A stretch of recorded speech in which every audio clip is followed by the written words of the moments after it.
Which is what if Naruto became the Crimson Death, half-demon reaper and master of a harem with Hinata, Sakura and Ino. Part 7. And if you enjoy this fanfic then please press the like button and subscribe to my channel for more fanfic like this. And now let's start the fanfic. An encore, Naruto mused, not too sure just yet, but I do have a couple more loose ends to tie up. Like that brat, Yakushi and the Jinchuriki Gaara, right? Kushina pointed out. Yeah mom, Gaara isn't actually any threat, I just need to fix his seal and get him to see the brighter side of life again. Kabuto, he's an annoyance at best, though the healing ability of his will make fighting him all the more fun since I can just keep pounding his into the dirt until he runs out of chakra. Naruto answered with a predatory grin. Kushina mirrored the grin. That's my son, show those bastards why you're never with an Uzumaki. She cheered. Minato and Shinigami's sweat dropped. Like mother, like son it seemed. Naruto's grin faded. So, when do you have to go back? He asked a bit sad at only seeing his parents for such a short time. Shinigami frowned a bit and then sighed. I am sorry, but we must return soon as souls cannot exist on this plane without either an anchor or vessel. As it is, Minato-san and Kushina-san cannot do this due to the time spent in the realm of souls. However, I cannot cut you off from your parents again. Last time I had no choice in the matter, this time I can offer a bit of help. It's not much, but it will help. As both Kami and I have a soul link to you that we can speak through both telepathy and visit your soulscape, I will now allow the same for your parents. It will at least allow you all to communicate rather than Naruto having to summon the soul gate to visit the realm of souls. Naruto bowed. Thank you, Shinigami-sama. I've wanted to get to know my parents all my life. While it is impossible to return to them what was taken, at least we can become a family again, even if only through telepathy and visits in my soulscape. We thank you as well, Shinigami-sama. I did like that we were at least able to watch Naruto-chan from the viewing pool, but I have longed to speak with my son. Kushina said with a happy smile. Minato nodded with a smile. My thanks as well, it's more than we could have asked for all things considered. You are all very welcome, our young one here has proven to be more than worthy of this gift. Who knows, perhaps one day, when he's reached his full potential, we can do something more so that you may take a better role in his life, who knows what the future might bring. Shinigami said, perhaps sooner than later. My friends, as Naruto has unlocked that potential, all that is left is for him to fully realize it with Kami's last gift. He thought as the young Hanyu and his parents chatted a bit. If there had been one thing Shinigami had truly regretted for many years now, it was the sealing of Kyuubi. It had been more than just a tragedy for Naruto as Kyuubi had also been a victim. What had truly burned the death god and angered him was that meddling bastard, Madara, had purposely destroyed 4 lives that day all because he feared what Naruto might become upon reaching adulthood. The prophecy that had been given to Jiraiya by the elder Toad Sage of the mountain was not as secret as many thought. Naruto had indeed been the child in that prophecy, the one that would either destroy the world or save it. The fact that the destruction of the world part became moot due to Naruto's personality didn't really matter. All that had mattered to that blasted Uchiha was the fact that a being with power that would surpass his own would be born, and he feared that his plans for domination of both human and demon realms would be stopped or everything would be destroyed by the prophesized child, hence that attack all those years ago. Madara Uchiha was powerful, that much could not be denied, as even Shinigami himself could not touch him due to the divine laws and that cursed Dujutsu that granted the bastard immortality and godlike power. However, there was one little known loophole that even Madara hadn't known about. While a human wouldn't stand a chance against him, nor would a Biju due to his ability to control them, a Hanyu was beyond his control and more powerful due to having both chakra and yokai. Making Naruto his avatar and the young man gain powers from himself and Kami only solidified this. While it was true that the timeline had indeed changed and the events with Madara and his little group of criminals could no longer be predicted, Shinigami was certain that Naruto would stop them just as he did the last time, only this time around, there wouldn't be the horrible losses he'd suffered. That wasn't to say that would be Naruto's only challenge. Akatsuki was actually small fry compared to the other group he would eventually face. A group consisting of Rouge monsters, demons and devils. Their leaders the Sin Lords and their god, Xanthus. That would be his avatar's true test, and Shinigami had faith that Naruto would win, though the path to victory would hardly be easy in any sense of the term. Unfortunately, time was up. Well, son, good luck in the exams, I know you don't need it, but all the same. Minato said. Hey, thanks Pops, I won't let you down. Naruto replied. We know you won't, Naru-chan. Kushina chuckled at her son's slightly annoyed glance at the nickname. Quote, I want you to take very good care of your ladies now, I want lots of grandbabies to watch. Naruto's sweat dropped. That wasn't going to happen for a while, a very long while if he had anything to say about it. I'll keep them happy and safe, Mom, no need to worry about that. Kushina smiled with a nod. Say hi to Q-chan for me. Naruto nodded as Minato and Kushina appeared next to Shinigami. They waved to him as the three faded from sight. The slight smile that had been on Naruto's face fell. That had been the first time he'd seen either of his parents and he wished they could have stayed just a little longer. Still, he could speak to them whenever he wanted now and that was better than nothing. Summoning his wings he looked up into the now late night sky, leapt up and took flight back towards Konoha and the tower within the Forest of Death. He had the preliminary exams in the morning and wanted to be well rested for them. As he flew through the cool night air, he idly wondered if he'd be facing someone different this time or would it be Kiba again. He hoped it would be someone different, someone fun, someone he could beat the shit out of and not worry about it. Early the next morning Naruto woke with a slight yawn. He was about to stretch his arms, but found both pinned down.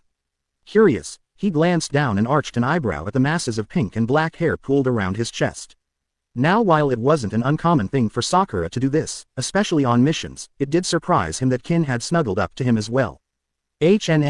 Perhaps she had a nightmare about the other day. No one can just get over something traumatic like that so easily, even with medical jutsu helping to ease their mind. He mused mentally as he ran a clawed hand through Sakura's silky pink hair. Naruto still found himself surprised that all these girls were so affectionate towards him. He had truly thought at first he would have to spend a few centuries alone so that his name became nothing more than legend or myth and then try to establish his life and find mates. With Q-chan returning to him, it had helped greatly, but also the love shown to him by Hinata made him realize that things would truly be better this time. He wouldn't change anything, not even if offered his dream of becoming Hokage in exchange. Sakura let out a cute yawn as she woke up feeling very warm and content as she felt Naruto's hand stroking her hair. She truly loved the level of comfort she had with him. It was due to this level of comfort that neither she nor the other ladies felt any kind of jealousy. Naruto not only treated them all like queens but also helped them grow stronger, much more so than she would have become had she remained a damned fangirl. It still surprised her that all it took was one simple thing to change her opinion of her fiancé copyright, that event that now seemed so long ago, but was just a few months past. Time to wake up, Sakura-chan. Naruto said softly, we've got an exam to do. Sakura groaned a bit as their cuddling was going to be cut off. She leaned up and gave Naruto a quick morning kiss and sat up to stretch, the large blue tank top she'd borrowed from him sliding off one of her shoulders making her look all the more appealing to Naruto. He had to chuckle though, if the girls didn't try to cuddle with him in the buff they always just wore one of his shirts. The only two he'd actually had any sort of activity with was Q and Anko, though Q was the only one he'd made love to yet so far. For the other girls, they'd wait until they were a bit older. They had the time, he would make sure of that much. After Sakura grabbed her spare mission clothes and went to the restroom to get dressed, Naruto sat up as well, with Kin still clinging to him a bit. As usual he was only in a pair of boxers, black with little chibi foxes on them. Haku had gotten them as a gift. Naruto-sama, Kin mumbled in her sleep as she squirmed against him, also wearing one of his old gray t-shirts. Naruto's sweat dropped when he noticed Kin was blushing a bit and grinding herself on his leg. Obviously she was having a very pleasant dream. Distantly in his mind he could hear the perverted giggle of Shinigami along with a chuckle from his father.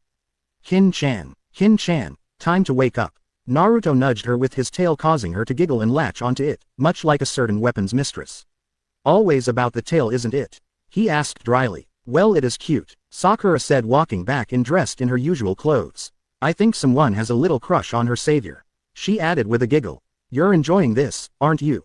He asked giving her a deadpanned look. Sakura grinned. Damn right I am. To think, the mighty nine-tailed lord is turned into a submissive little toy to a cute or beautiful girl, what would the other demons think? She teased. Naruto's eyebrow twitched, then he grinned and shot her a rather smoldering look. If you'd like, Sakura-chan, I can show you submissive. He purred as he got up letting Kin hold onto his tail. Sakura turned several bright shades of pink and dropped her eyes demurely, unintentionally giving her a good view of his package. This in turn caused her to suffer a mild nosebleed due to the perverted thoughts going through her head and her inner selves ranting about riding her fox boy like a stallion. Kin tiredly sat up not noticing Naruto or Sakura. Ah, that was such a good dream too. Naruto-sama was so manly. She giggled. Naruto's sweat dropped and blushed. Sakura giggled though she had to agree, the fox boy was some hot stuff. Kin realized she wasn't alone and let out an eep of embarrassment as she blushed brightly and buried her face in the fur of Naruto's tail. Can I get dressed now? Naruto asked trying not to be distracted by the fact yet another cute girl was fondling his tail. Kin quickly let go of his tail and Naruto walked off to get dressed, storage scroll in hand. Sakura glanced at Kin and chuckled. So, you like Naruto-kun too, she asked.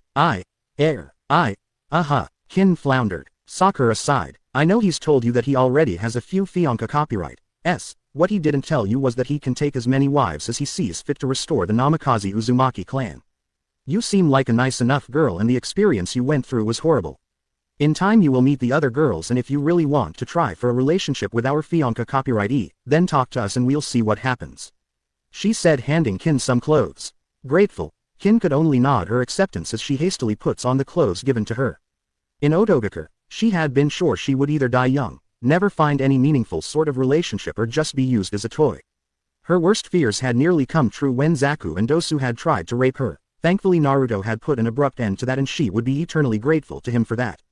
Naruto exited the restroom dressed in a slightly different outfit than he usually wore. It was a sleeveless crimson trench coat with black flames on the bottom and no collar. Wrapped around his neck and lower face was a semi-long black cloth scarf with tattered ends. He wore no shirt under the coat, just black bindings that also adorned his forearms, hands and ankles. A pair of matching cargo ninja pants covered his legs, though the colors were reversed, with the flames being red and the rest being black. He wasn't wearing any boots this time, going barefoot with his slightly clawed toes for all to see, though the heel of his foot was partially wrapped in black bindings. His long mane of golden blonde hair was pulled back in a very thick braid, save for the unruly mop on top, with two small weighted balls attached to the end, making it possible to use his hair as a weapon, and his tail was slightly concealed by his trench coat. Walking over to the bedside table, Naruto grabbed his utility belts and clipped them on along with Griever and Beowulf on either side of him. He quickly checked through the various pouches on his belts to see that he was well equipped. His Hiraishin kunai, 6 of them, were still in place. 20 kunai and shuriken were also there, along with 30 exploding tags, 10 demonic sutra seal tags, 5 stasis seal tags and 20 blank seal tags, along with some special ink and a brush for them, the ink in an unbreakable container. He did notice though that he was a bit low on soldier pills, only having 6 left, but he was doing fine with antidote pills, food pills and blood replenishing pills. He also had some herbs Haku and Hinata had collected 2 weeks ago, along with some of Hinata's healing cream and a few of the other necessities in his rear medical pouch. Given his unique abilities, he could probably match Tsunade in medical skills, though had it not been for her in the previous timeline and the scrolls she sent him away with, he probably would have never learned that particular ninja art. Well, ladies, are you ready for this? He asked. They just nodded while silently showing their approval of his new outfit. They both had to hand it to him. He truly knew how to pull off the badass look. Ready as we'll ever be, Naruto-kun. Sakura finally added as she had checked her supplies earlier and her chakra bow was in her seal scroll ready to be summoned at need. Naruto gave a quick nod. Good, Kin-chan, I'll drop you off with Sarutobi Gigi, he'll keep you protected while the matches are going on, along with Q-chan, Haku-chan and Zabuza-san. I'll meet up with you a few moments after. Okay, Sakura-chan. Sounds like a plan. Let's get going then, she said with a slight smile. About a half hour later found everyone in the tower arena. Team 8, 9 and 10 were waiting with Sakura and Kakashi. The Suna team was there with their Junin sensei, Baki. Kabuto, Yoroi and Masumi were present, but no Junin had shown up for them as their sensei, it seemed. A team from Kumogakure was there as well, with a young blonde female as their Junin sensei, who didn't look too happy about being there at all. Her students actually seemed to ignore her presence as well. They seemed like the usual genin team, 2 boys and 1 girl, but oddly they looked about the same age as, maybe a tad younger, than the Junin. Naruto was up in the cage box overlooking the arena and talking to the Hokage about something in hushed tones, along with the former sound Kunoichi that he had rescued. After a few moments the girl took her place next to a red-headed Kunoichi, Enko Mitarashi and Zabuza Mamachi in the cage platform. Naruto however jumped off the platform and landed on the floor with inhuman ease before walking up to join his sensei and teammate. As he walked up the stairs he discreetly looked about, finally seeing the team from Kumo. His eyes landed on a very familiar blonde with cat-like green eyes. Internally he was surprised to see her here, as he didn't meet her until much later the last time. His face remained impassive though, showing no sign of even knowing whom the Kunoichi was. His only other observation was that her team seemed to dislike her very much, as they seemed to radiate disdain being near her. They were also older than the other genin there, if only by a year or so, and their chakra levels were too high to be simple genin. Why are you here, Yugito-chan? What is Kumo planning by sending a team of Chunin or Junin disguised as genin to the Chunin exams? It seems things have become much more interesting, Hugh-chan. Naruto thought to his first mate. Indeed, Naruto-kun. Though for some reason I can sense that Nibi-chan is distressed. Some kind of strange energy is binding her other than the seal she is in. Kyuubi replied. Reaching out with his senses further, Naruto frowned.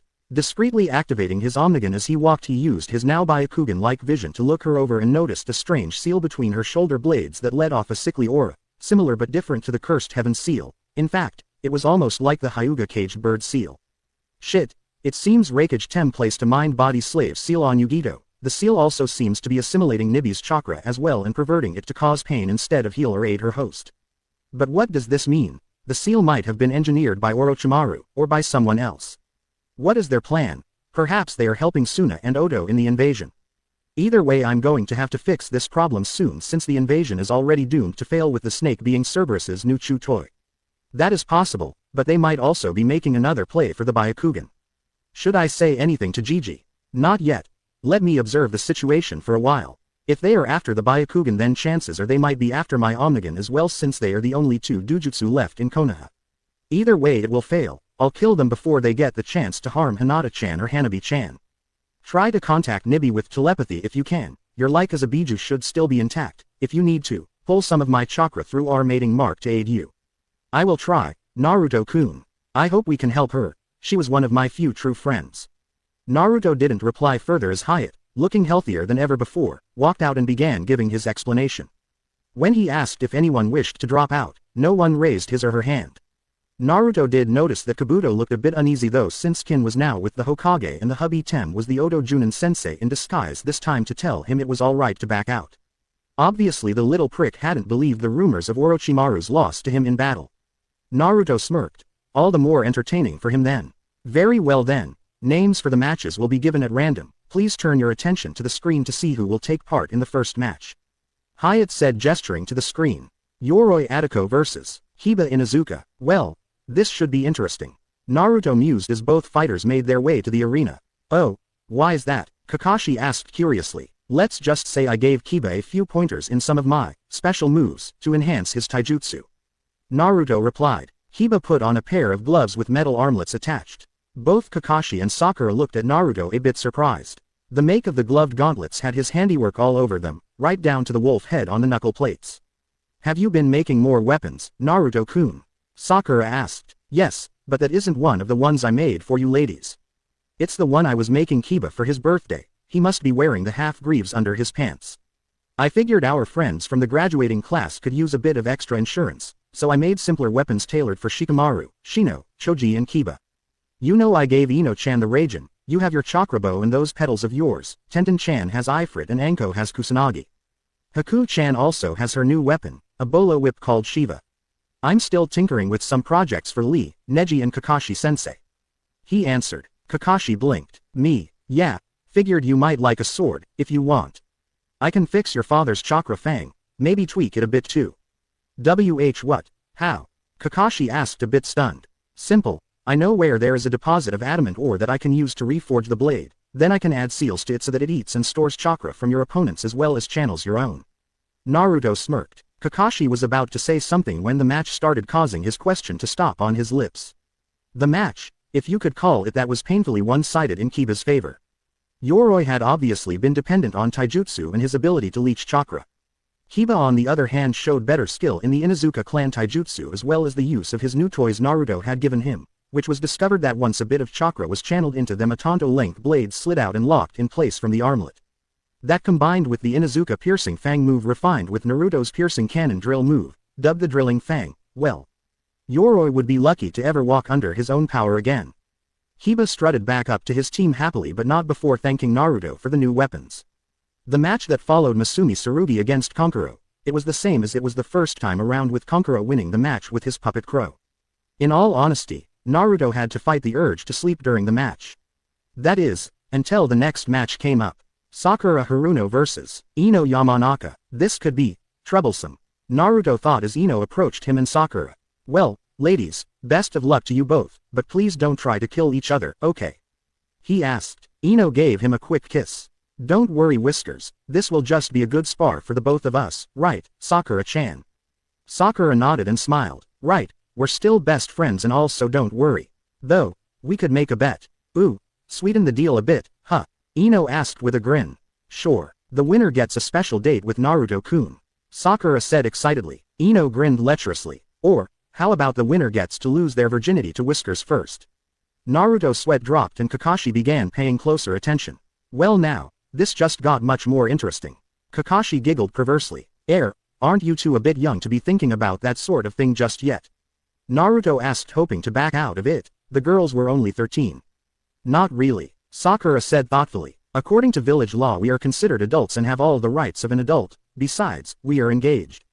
We'll talk about this after your match. Naruto said, a bit antsy since Tenten and Hinata were looking at him interested, along with a couple other kunoichi. Sakura and Ino planted another kiss on the blonde Hanyu and made their way down to the arena with a bit more sway to their hips than necessary. Kyuubi and Anko had watched and heard the whole thing and were chuckling about it. Kin was blushing a bit as Sarutobi discreetly wiped away a slight nosebleed. A bemused Hyatt then signaled for the two to begin their match. Both kunoichi leapt back from each other to give more room, each firing off some shuriken to start things off. The shuriken met with a loud clang before either girl landed. Both then began going through hand seals at the same time. Try this on for size, Sakura. Ino shouted. Lightning release. Digger bolt jutsu. Ino slammed her hand down on the ground as a strong surge of electricity snaked towards Sakura. Nice try, Ino. Earth release. Mud encampment wall jutsu. Sakura spat out a large amount of mud that covered her like a half-dome, stopping the lightning bolt as she did another set of seals. Earth release. Stone spiker jutsu. 8 large shards of hardened mud turned stone lanced out of the wall right towards Ino. With cat-like grace, Ino dodged several of the spikes as she brought up a chakra shield to block the ones she couldn't dodge. Quite a few of the other ninja were stunned at the skill and power of the two young kunoichi. Naruto, however, just had a slightly smug smirk as he watched his ladies use the training he'd given them so well. Ironically, the foreign Junin senseis, save Yugito, were more than a little nervous at the amount of skill they were seeing, as it was higher than what even advanced genin should be. Sakura leapt up from her now crumbling wall of mud as she pulled out her bow, which she called Siren, as Ino drew Raijin. Sakura pulled back the chakra string of her bow, causing a shimmering arrow made of pure chakra to manifest. Dodge this, scatter shot, Sakura barked as she let go her shot, and the chakra arrow multiplied into many shards of energy. Ino cursed as the arrows impacted with her. A billow of smoke and a shredded log revealed her use of substitution. Sword arts. Volt cutter. Ino shouted as she slashed with Raijin, sending out an arc of electrical charged energy. Sakura rolled under the attack, barely missing it, and shot up with a raising palm strike that Naruto had taught her from his own style variation of the Jiyuken. Ino took the hit but used the momentum gained from it to launch a counter flip kick to her friend's gut, sending both girls staggering back a bit. Both kunoichi grinned at each other as they put away their weapons. No need to actually hurt one another that much. It was more or less for a bit of a show to the others. Fist to knockout wins, okay. Ino asked. Right. Let's go, Sakura said, darting forward. As the two kunoichi began what looked like an all-out brawl of impressive skill, the other genin and junin watched. Most of the males were enjoying what was most commonly referred to as a catfight, while the other females were carefully watching the two kunoichi while trying to analyze their moves. Though with the impressive speeds the two were moving at made it a tad difficult for some that weren't trained to handle high-speed combat yet. Naruto sighed. Looks like Sakura-chan is going to win this one. Really? They look pretty evenly matched to me, kid. Asuma said. I agree with Naruto, Kakashi said, surprising the others. Ino is more ninjutsu based with moderate kenjutsu and taijutsu training. Sakura, on the other hand, has been training almost exclusively in medical arts and taijutsu under Naruto. I myself have only trained her in a few ninjutsu and some genjutsu, but Naruto taught her how to apply anatomy to an infusion of taijutsu and medical arts. Asuma winced as Kurenai spoke up. How is she at genjutsu? She's pretty good. I originally trained her as a support specialist, but she can hold her own as a frontline fighter. Ino-chan can too, but she's better with ninjutsu and some kenjutsu than she is at unarmed combat. Naruto answered. Then I assume that Hinata's taijutsu and ninjutsu levels are your doing? Kurenai asked. Naruto shrugged. Some. Haku-chan has taught her a bit too. Hiyashi Dono and I helped her refine her Jiyuken to better fit her own style, since the style itself seems better fitted to a male. Proudly, I can't take credit for the jutsu she created on her own though, nor can I take credit for her variation of using Jiyuken with the tonfa I gave her. Hinata-chan is just that good. Kurenai chuckled. Oh, I'm sure you provided the proper motivation for those improvements. Hey, maybe, but I know she has always been strong. She just had to realize it herself. He said, giving Hinata a wink that in turn made her blush prettily. The others turned as a pained yelp alerted them to Ino being kicked across the sternum and hitting the wall, cracking it. Dropping to her knees, Ino held up her hand. Proctor, I give up. She winced. I'd rather watch the matches than be out cold for the rest of the day, and Sakura-chan's punches hurt like hell. Very well. Winner, Sakura Haruno. Hyatt said as several cheers rang out. Rather than enjoy the attention though, Sakura walked over to her friend and began applying medical attention to the mild wounds and bruises. The elderly Hokage was very proud as he looked down on the two genin. Not only did they both show considerable skill but compassion for their fellow ninja. Sakura and Ino walked back up to the genin stands, each getting a quick kiss and praise from Naruto for a job well done. Both kunoichi sported light blushes and slight smiles at the praise they got from Naruto. After all, when one as powerful as the Shinigami's Hanyu avatar gives you heartfelt and honest praise, it makes you feel proud of your accomplishments. Ogata Fukuyama vs. Shino Aburame. Ogata was one of the Kumo genin. He had dull brown hair and beady black eyes coupled with an arrogant smirk. However, what sent off alarm bells in Naruto's head was the way he glanced at Hinata. His eyes held a calculated lust within them along with a vile gleam that hinted to the degenerate thoughts running through the prick's mind. Apparently Naruto wasn't the only one who noticed the glance as Neji, Tenten, Ino, Sakura, Kiba and Kurenai glared at the arrogant Kumo nin, letting off just enough killing intent to let him know that if he tried anything it would be over their dead bodies first. What made the boy scurry down to the arena was when he tried to give a smirk to Naruto, as it was obvious that he and Hinata were an item. What the fool got when he looked at Naruto was a baleful glare through crimson-slitted eyes, the whites gone deepest black. It was a look that told Ogata of an unspeakable tortuous death at the clawed hands of one Naruto Namikaze Uzumaki. But what freaked him out the most was that there had been no killing intent broadcast at him, but he knew instinctually by those eyes, those horrible eyes, that should he even try, no one would find his corpse. Shino watched silently and stoically bemused as his opponent, fool that he was, tried to intimidate the local Hanyu Reaper, Demon Lord. Yeah, that guy's got the brains of a dead fish. The sad part was, the moron would be better off if Naruto was the one who got hold of him. For all the sweet and gentle kindness that was Hinata Hyuga, there was also a proud female warrior within her. He and Kiba had the lumps to prove it. Once again the battle was little to look at. Surprisingly, Ogata wasn't nearly as skilled as his chakra levels made him seem. He relied heavily on taijutsu and a few Iwa-based jutsu that granted him rock-like skin and muscle tone that would be impossible for normal genin and some shunin to damage. Naruto figured his chakra reserves were so high due to the fact his armoring jutsus required a constant flow of chakra to maintain. Another fault was that the added weight of making himself statue-like slowed him down. In short, Shino was the worst possible matchup for the Kumo nin who so arrogantly proclaimed himself the unbreakable rock man of Kumo, who was now suffering chakra exhaustion due to Shino's Kikai bugs eating his chakra while Shino had just lazily evaded his admittedly clumsy attacks. Glancing to the side, Naruto hid a smirk as he saw the blonde kunoichi Junin palm her face at the stupidity of Ogata. Apparently no one taught him the value of looking before he leapt. The female team member just laughed at her teammate's misfortune while the remaining male looked bored. The next match wasn't much better. Naruto was so bored that he had gone to twirling one of his Hiraishin kunai while chatting with Neji and Hinata about current events with the Hyuga. It was Shikamaru against the Kumo kunoichi named Himeko Serizawa. The match ended the same way Naruto remembered Shikamaru defeating Kin, but Himeko was more ninjutsu based and made liberal use of lightning jutsu and chakra wires attached to kunai. In her defense, she showed some decent skill, at least Chunin level, but she severely underestimated Shikamaru and the Nara intelligence. That and she was one of those annoying types that whenever something doesn't go just so, she throws a tantrum or tries something petty to get a one-up on her opponent. She tried to use moderate seduction tactics with Shikamaru and he led her to believe they were working, before he caught her in his shadow, knocked her out and complained about how troublesome women were, which caused Asuma to sweat drop and Yugito to palm her face again. Naruto let out a yawn and then cringed slightly as Sakura and Ino chattered about if they should take turns with him or just share the experience together. Kakashi giggled perversely and Naruto shot him a look that said don't even think about it. The girls were making him a tad antsy as Tenten and Hinata had joined in the chat and Naruto really wished his turn would just freaking come up. He needed some stress relief. Naruto Uzumaki vs. Kabuto Yakushi. Hey, how convenient. Naruto smirked mentally. Kabuto looked a little put off at the moment and seemed to be looking around for a signal of some sort. Not receiving any, he sighed and walked down to the arena. Alright, be back in a few, Naruto said as he grabbed the railing and hopped over. He landed and walked over towards Hyatt as Kabuto neared them. Naruto's usual open expression melted into his stoic mask of indifference. Both Junin and Spy were a bit stunned at this, though Hyatt did admire how effortlessly Naruto could switch between mental focuses. Kabuto was just a bit unnerved with the situation. It didn't help that practically every female in the room was cheering for Naruto, loudly. I see you have your own little group of cheerleaders, Naruto-kun, how sweet. Kabuto said with his usual false smile. Naruto just shot him a dull look. Tell me, Yakushi, what do your nin info cards say about me? I'm curious. Kabuto frowned and pulled out Naruto's card. As soon as he put a bit of chakra into it, it burst into flames as smoke in the shape of a skull rose up and vanished from sight. More than a little shaken by the strange event, Kabuto looked at the blonde and began wondering if the rumors were true. Had he really defeated Orochimaru-sama?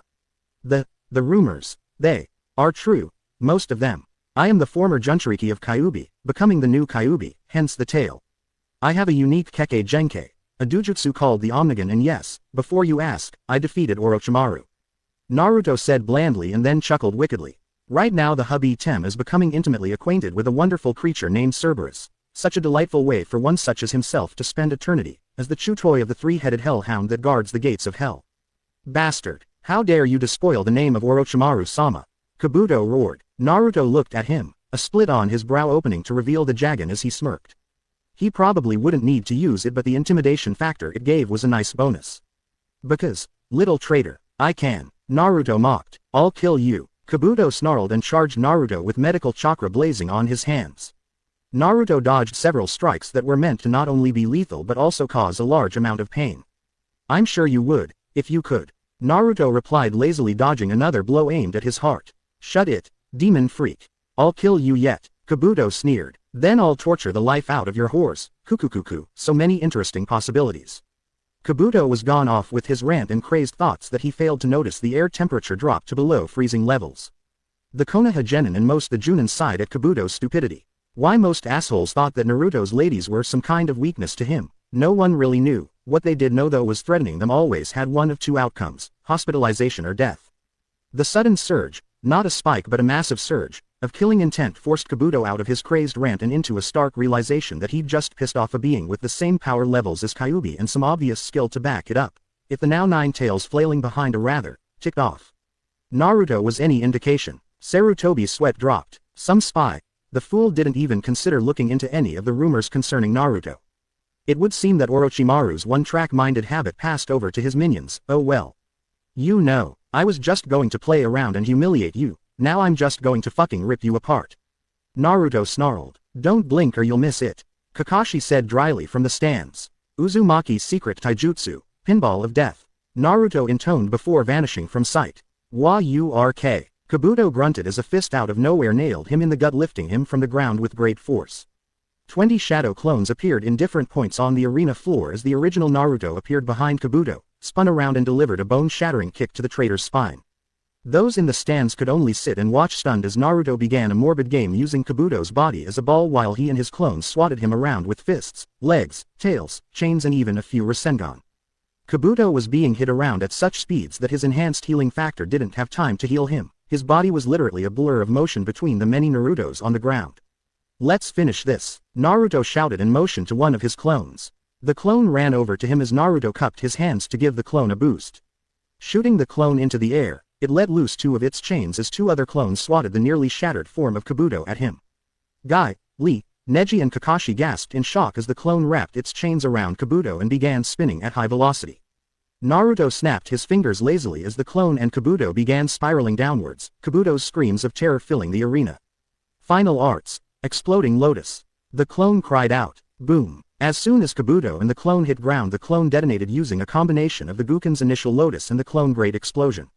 The two hit hard enough to shake the foundation of the tower and erupted in a blast of red-tinted mist, spraying blood everywhere. At Naruto's feet landed a leaf headband, the broken plate falling off to reveal the musical note symbol of Otogakur.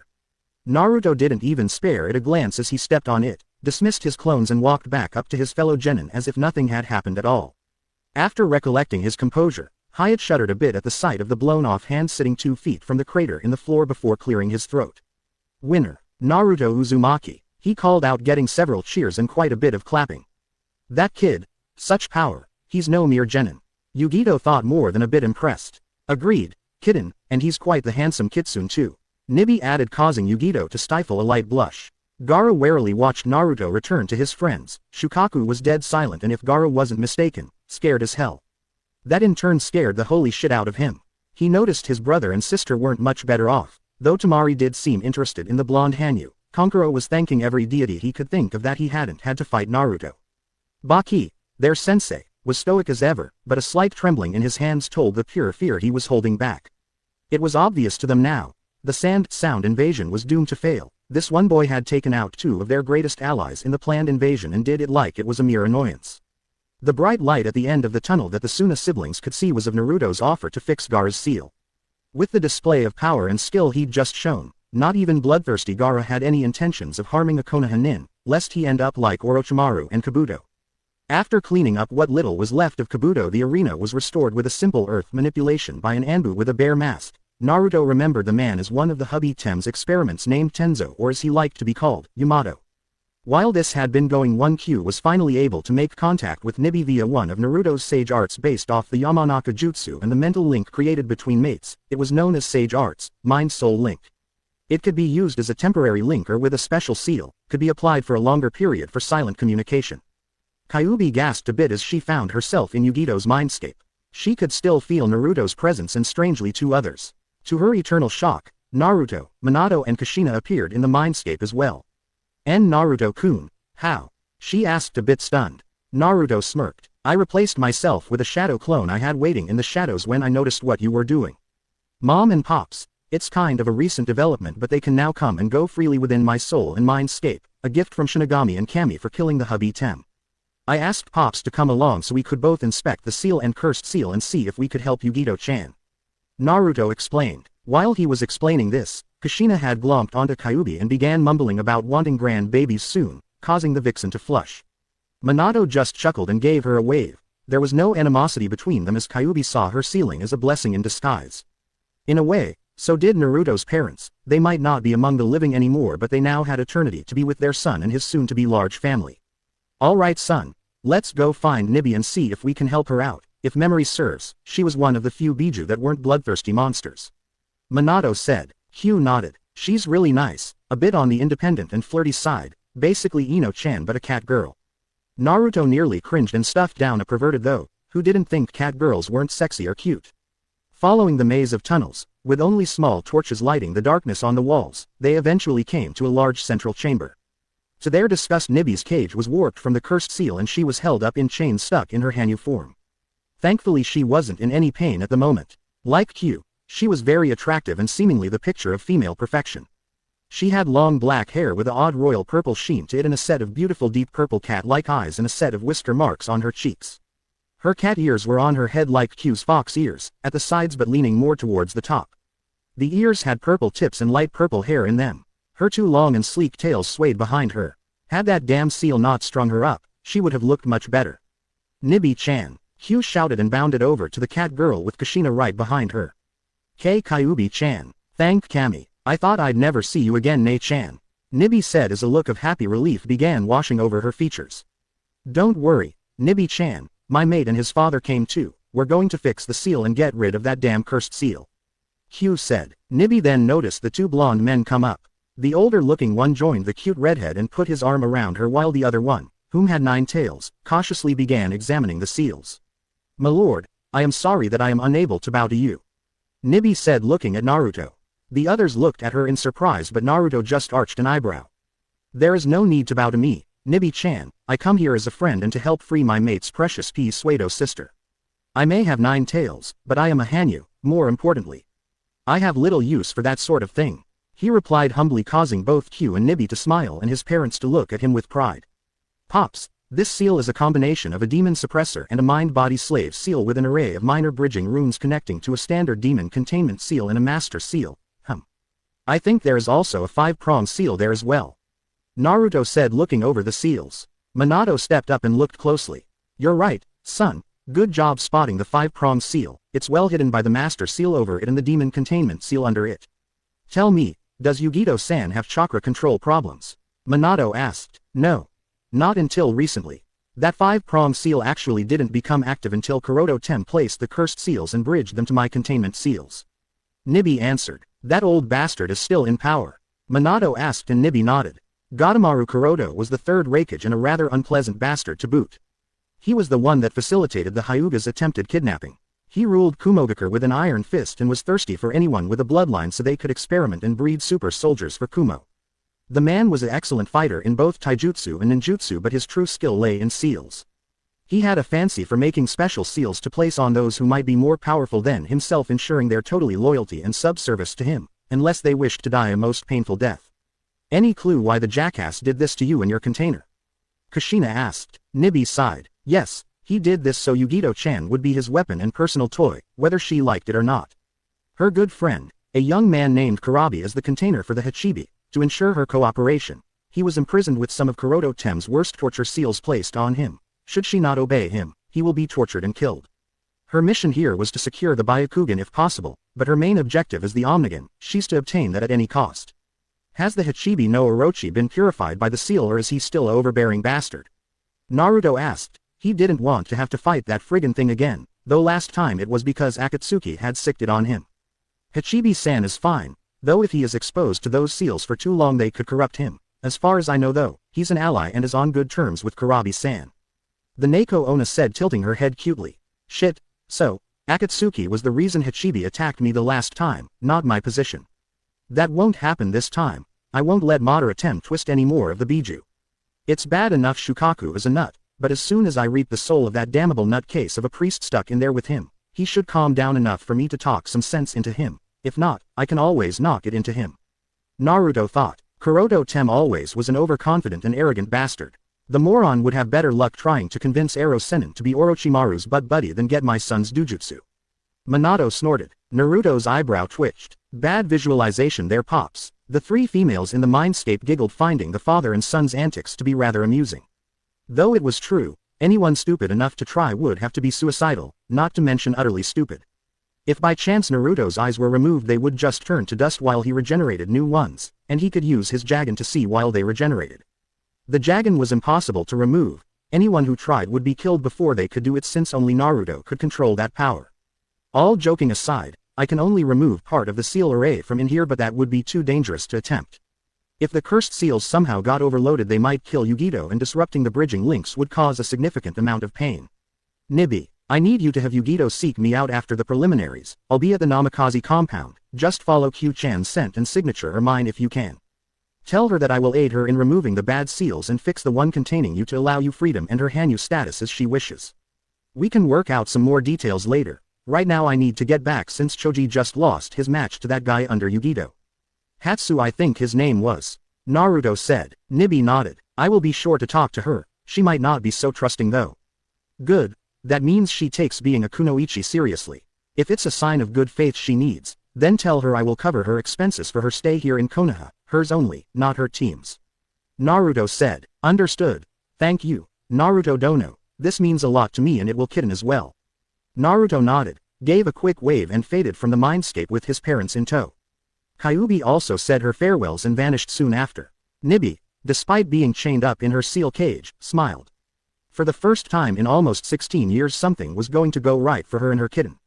Rock Lee vs. Gaara Sabaku. Naruto looked out of the corner of his eye as Lee excitedly made his way down to the arena. Gaara followed as well, but not before giving a slight nod to Naruto, ensuring him that he remembered well the warning.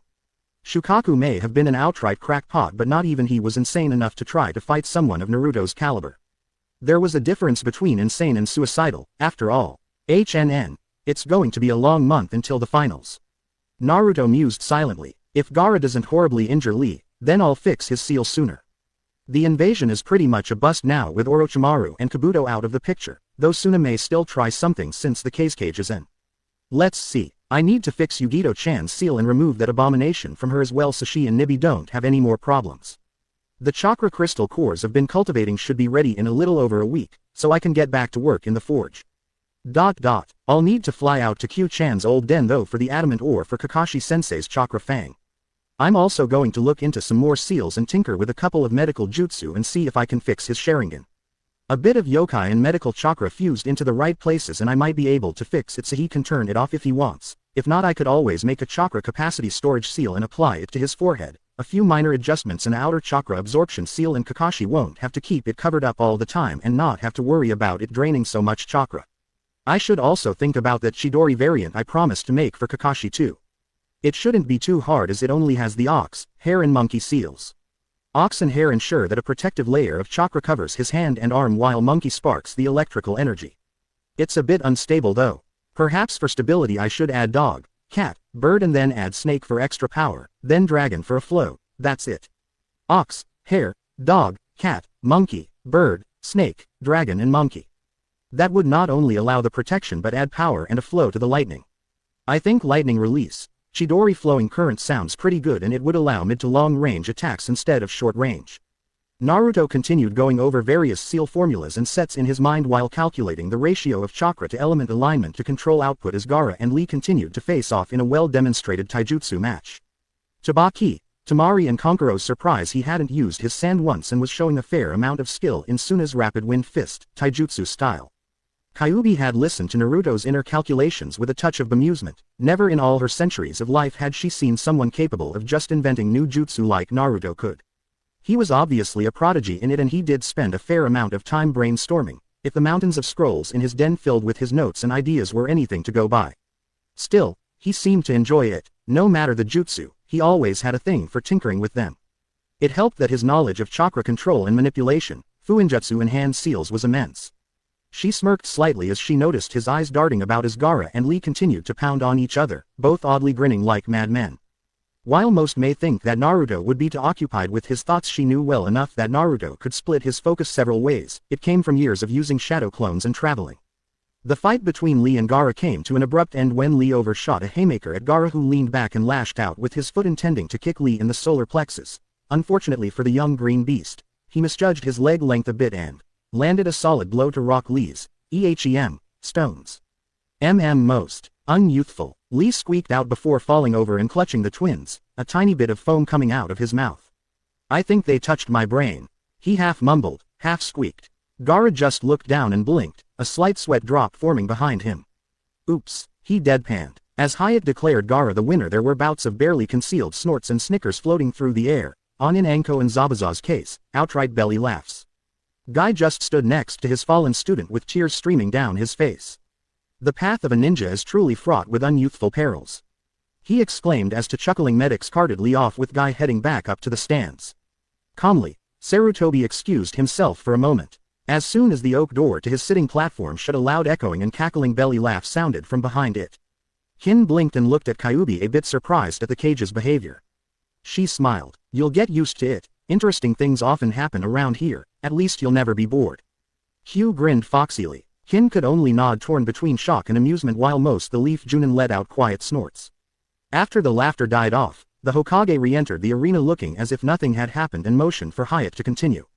Tenten Kazuyama vs. Temari Sabaku. After getting a good luck kiss, a bit of tongue and a grope from Tenten, she practically bounced down the stairs, followed by Temari, who had a slight pout at being left out of the fun. Hiba just snickered while thinking about getting with a couple of civilian girls he'd had his eyes on. Make no mistake, kunoichi were sexy in his mind, but civilian girls were loads easier to handle and less moody. His perverted giggle was stifled by a Jiyukin-class brain duster from Hinata, who looked nonchalant.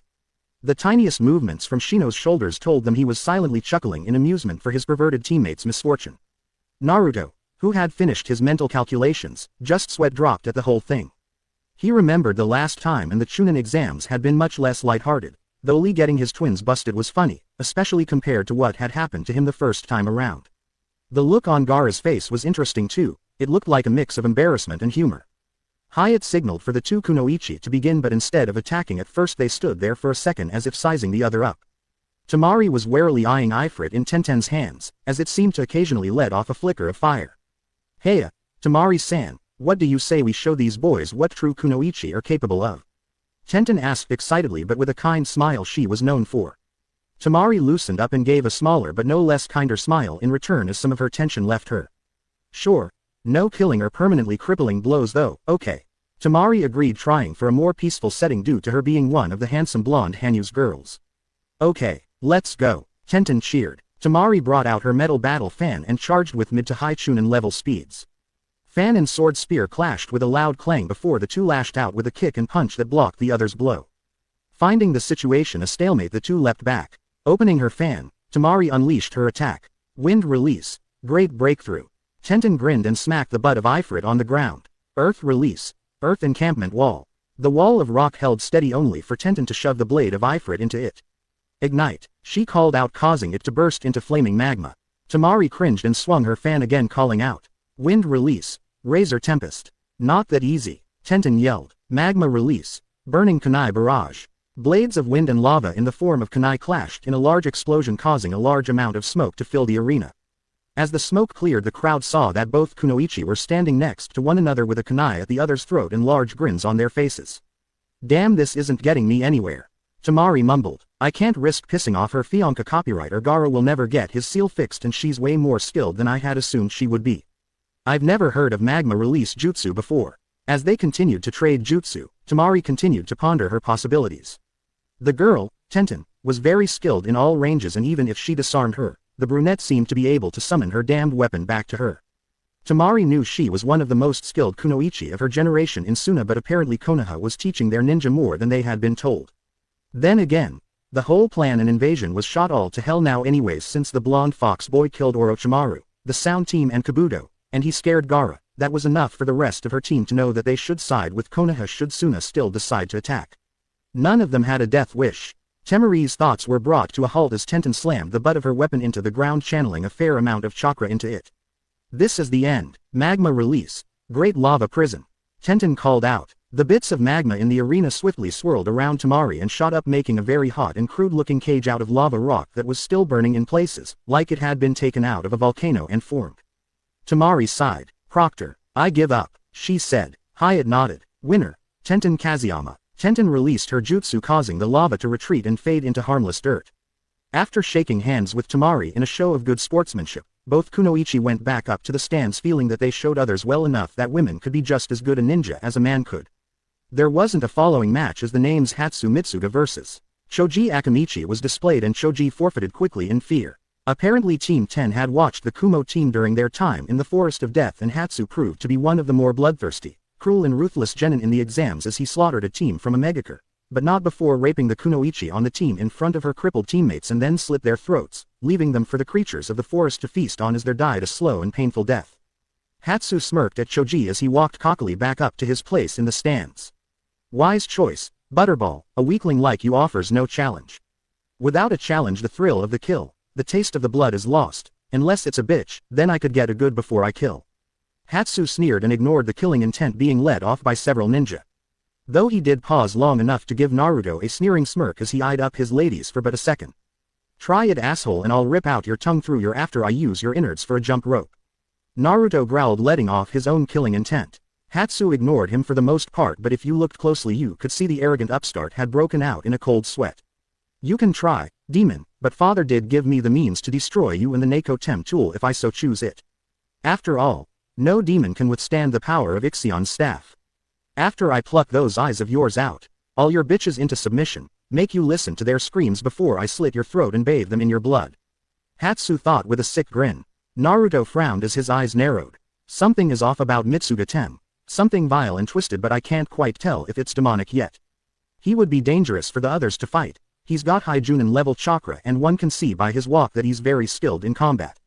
Final round, Hinata Hyuga vs. Neji Hyuga. Naruto wasn't too surprised at this. What did surprise him, however, was when Neji broke out in a cold sweat and grew pale while Hinata was more than a little cheerful. Several people's sweat dropped when Neji actually hid behind Guy, muttering, "Fate sucks." What's got into him all of a sudden? Oh, I forgot. Naruto thought sheepishly. Ever since Haku-chan has been teaching Hinata-chan ice manipulation, she's been incorporating it into her Jiyuken and Tonfa Jiyuken. Tenten-chan told me that she's been using Neji-san as a test dummy, training partner. Hey, guess he don't like the cold. The others watched as Hinata walked down to the arena with a soft smile while twirling her tonfa, Neji a few steps behind, muttering about rotten luck and overly excitable cousins. Hyatt didn't really know whether to laugh or pity the boys, since Hinata and Haku were noted as the twin ice princesses of Konoha. This was because, with Haku's help and a bit from Naruto too, Hinata could use ice, water and wind on a level par with elite Junin. Her affinities were exceptionally strong, bordering on Kekkei Genkai level. The only thing she couldn't do was make demonic ice mirrors, as those were unique to Haku, just like Flowing Blizzard. Gentle Fist was unique to Hinata. It was her adapted Jiyuken style. Don't worry, Neji-ni-san, this'll be just like our sparring matches. Hinata said with a smile. That's what I'm afraid of. Neji muttered with a slight whimper. His uncle wouldn't even spar against her when she used her element manipulations. Closing a tenketsu stings like hell. Freezing or ripping them using her style hurts worse than salt on open wounds, as she can destroy tenketsu. The resulting fight did show a fair amount of skill between both Hyuga clan members. But unlike the last time, Hinata's skill levels were much higher and many attributed it to Naruto's support and training along with Haku helping her with Ice Element Jutsu. Hinata's self-created Hyoyuken or Icy Gentle Fist, was by far more dangerous than even the upper levels of normal Jyuken since she implemented wind and ice attacks mixed in with a couple of medical-based attacks. That and her 9 trigrams 200 freezing palm strike was extremely powerful and deadly if she put enough chakra into it. Neji had done admirable, deflecting most of her strikes with the Kaden. But that all ended when Hinata brought out her tonfa and channeled chakra into them only to swat Neji, with his Kaden still activated, across the arena. He hit the wall quite hard and the extra speed his rotation had gained from the blow had left him very dizzy and cursing the fact that Hinata had become so damn proficient in chakra manipulation and Tenfajutsu. He surrendered after Hinata came up behind him and placed one of her tonfa next to his jugular, a blade of ice formed on the end of it. After she had been declared the winner, she smiled at Neji and put her weapons up and began healing him with a few medical jutsu. Neji just chuckled at his cousin, shaking his head. She was still as gentle and kind as ever, truly an iron fist clothed in a silken glove. He had to attribute this to his friend, Naruto. He had given all the Hyuga a new breath of life and hope with his special seal.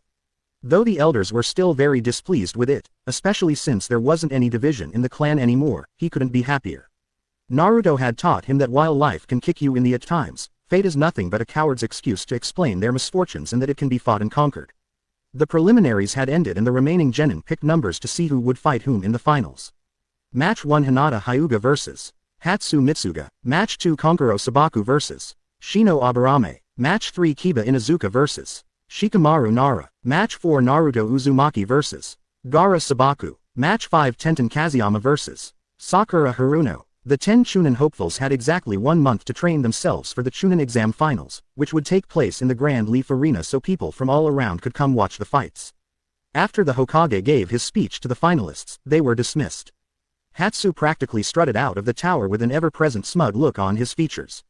His blonde Junin sensei however glanced subtly at Naruto and Q and gave the slightest of nods. Naruto returned the silent gesture and Q winked. Hinata, Tenten and Sakura remained by Naruto who went over to Sarutobi to hammer out the details of Kin's status. She would be staying in the Namikaze Uzumaki compound and be put on a brief probation under Zabuza and Haku before she would be given her leaf headband. She was more than happy to comply, especially since she would become the 3rd member of Team 7. Ladies, why don't you head back to the compound and show Kin-chan the way there? I have a promise to keep to Gaara. He passed my test. Sure Naruto-kun, Hanabi-chan will be coming by later so don't be too late. Hinata said before pecking him on the cheek. The other 2 ladies followed suit. Kin hesitated for a moment but also kissed his cheek making her blush brightly. As they left, with Anko and Q deciding to follow them out. Naruto bade goodbye to Sarutobi, Hayate and Kakashi and left to meet up with the Suna team, who were just getting ready to leave themselves. Konkuro nearly jumped out of his cat suit when Naruto appeared next to them in a swirl of burning feathers.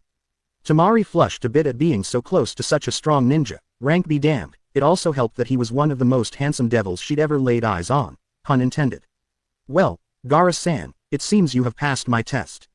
So I will keep my word and fix your seal. I will also have to remove the soul of that insane priest sealed up with Shukaku. While that sand-ridden tanuki was always a few kunai short of a set, it was never as bloodthirsty as it is now. Once I get rid of the priest driving Shukaku insane, it should calm down and work with you. Naruto said with a small smile as the Suna team looked at him hopeful. However, he began in a darker tone. Orochimaru and his little meat sheath are dead, gone, terminated. The planned attack on Konoha between Oto and Suna is now pointless. If they should still try to press the attack, so long as none of you participate, I will assure your lives and safety. If you side with that moron Cage of yours, though, I will be forced to end you, understood? Why yes, sir. Baki stuttered. This kid was scarier than Gaara. Excellent, I would much rather have you guys as friends than enemies. Naruto said in a lighter tone. You would have me as a friend? Gaara asked a bit confused. Naruto gave him a kind smile, his eyes showing all that he had felt over the years.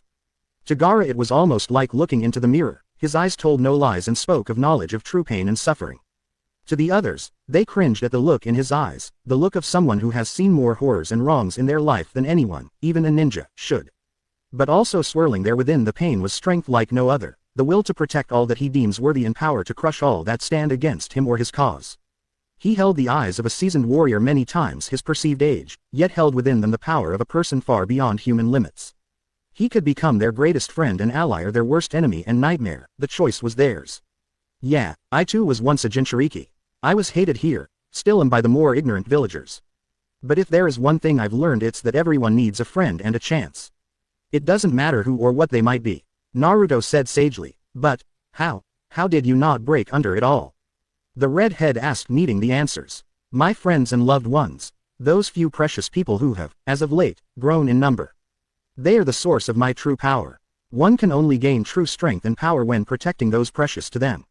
This power is called love. While hate and anger can be strong, in the end it will never match the power of someone's love, someone who would sacrifice anything and everything to protect their loved ones with all their power. There was a time, Gaara-san, that I nearly lost myself to the darkness of my heart. But a few special people helped me keep my sanity when I was otherwise alone, without a family and a pariah. It is for them that I rose above the hate and anger, shunned it, ignored it and used all I had to become a protector. Now you have that choice and I would be honored to be amongst the first of your precious friends along with your siblings and sensei who care for you deeply. So my friend, my brother, does that answer your question? Naruto asked, extending his hand. Temari, Kankuro and Baki were shocked to see a lone tear slide down Gaara's cheek as a small but happy smile made its way to his face before he accepted Naruto's hand. As he did so, a warm gold and silver glow surrounded them both. A writhing, vile black tendril of energy, screaming and wailing curses seeped from Gaara's mouth and ears. The soul of the insane priest cursed and screamed one last time before being sucked into a small portal leading to the deepest pits of hell. Naruto then sent a gentle surge of chakra from himself into Gaara. He had seen his seal in his past life and at his level, he no longer needed to use special inks and such to add, fix or place seals. Soon the glow faded and the others noticed that Gaara looked much more relaxed and calm than before, and the damage done from 11 years of no sleep had vanished without a trace. It is done, Gaara, you no longer need fear Shukaku. I used my chakra to inscribe several special seals on you and you can have a seal master look them over to ensure I speak the truth. The sand is now yours to control and will become a part of your bloodline, you will have total mastery over it. Shukaku has been put into a deep stasis sleep within his fixed seal. It will never bother you again when you sleep. You are free now, my friend, it is your life now, don't let anyone decide your path anymore. I will see you four around. Naruto said kindly and then vanished in another flash of fire. Gaara, how do you feel? Temari asked hopeful. Much better, Nei-chan, but I'm really sleepy. He yawned. Temari looked ready to weep in happiness that her little brother had called her sister and what was more, his monotone was now warmer, it held a hint of peach and joy within it. Sensei, Nei-chan, Ni-san, yawn, sorry for all, the trouble I've caused, zzzzz. Gaara mumbled as he slumped into Kankuro's arms sleeping with a small smile still on his face. I never thought I'd get to see this day. Baki said with a small smile hidden by his sand veil. It looks as if we owe Naruto Dono much, he has given Gaara back his humanity. Come now, let us get back to our hotel room and let Gaara get some much needed and deserved sleep. Kankuro nodded with a grin and followed his sensei out of the tower with Gaara sleeping soundly in his arms. Temari just stood there for a moment willing with all her might that this be not a dream. Pinching herself, she realized it was real, their lives had changed for the better and all due to a blonde who was supposed to be an enemy. Naruto-kun, thank you for giving me my little brother back. I don't know how, but somehow, some way, I will repay you for this gift of kindness. She thought before following her team out and smiling as she thought of how their lives were going to be from now on. Yugito sighed as she sat down on the roof of the motel she and her team were staying at. Somehow the target had figured out what was going on. That arrogant Gadomaru Kuroto had even sent his adopted son, personal weapon, puppet to ensure she would get the job done. She hated that man and that little bastard Hatsu too. But with all the seals placed on her, she couldn't do anything more than talk to Nibi and that was only if she really concentrated. The only bright spot in this whole mess was that their target had gotten into contact with Nibi, apparently he was her new lord.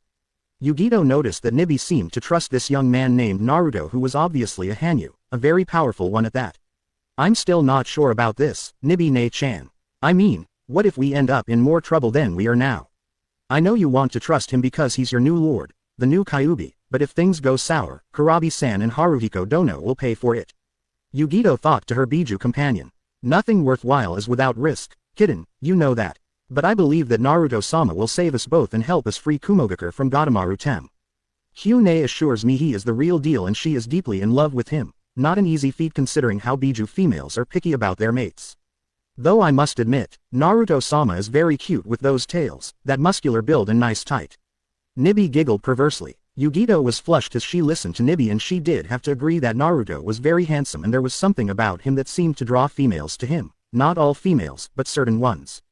Perhaps it was part of being a Biju Hanyu. Nibby had once mentioned that Biju let off pheromones sometimes to attract mates, but only if they were an alpha, which Naruto obviously was. I guess we can go see Naruto-san tomorrow. If he can really get rid of those damnable seals on me, maybe I'll start to feel a bit more trusting. Yugito thought to her tenant. Nibby remained quiet, happy that her container and friend was considering this. Both of them were in need of help, in need of a hero. Perhaps Naruto would be the answer to their plight. Naruto sighed as he got out of the shower, dried off and put on a pair of boxers. He hadn't noticed, but his body had been changing again during the preliminaries. His ears were becoming more fox-like and now all 9 of his tails remained out, though on a plus side he could now fuse them into one tail and then hide it with a kitsune illusion along with his ears, making him look like a normal human again. It was honestly easier though to just fuse his tails into one until he wanted to show them. Everyone had gotten used to seeing his tail or tails by now. Another thing he noticed was that he could now easily use his Jagan without entering Reaper form and without limitations. He had talked to Shinigami and his parents about it for a little while and found out that it was his body maturing to better match his mental age. He'd never physically aged past his mid-20s, so it really didn't matter, and his body already looked like a mix of 12 and 16-year-old, now he just looked 16. His ears would continue to change until they became fox ears, like Q's. He didn't really mind since he was supposed to have this happen the last time but never quite got to that point. Apparently a male Kitsune Hanyu's features show more as they prove their alpha status and combat strong opponents. Thankfully, his wings wouldn't appear unless he summoned them, no exceptions. That was a relief as he liked sleeping on his back at times, and having wings out all the time could be troublesome. All in all, he was pleased with the way things had been going. With Sasuke, Orochimaru and Kabuto now dead and under Shinigami and Kami's thumbs, he had saved himself a shitload of headaches later. Gaara's seal was fixed and Shukaku shouldn't give him too many more problems. Most likely a few demented ramblings, but the Tanuki was a bit of a nut job to begin with. Perhaps Gaara could find amusement in it. Yugito and Kumo's appearance was a bit of a surprise, but nothing he couldn't handle. Perhaps a proper alliance could be made once he put down Kuroto Tem and helped put a proper leader in power. The finals would be a cakewalk. He was going to give each of his ladies some special training, all of them, just in case something goes sour.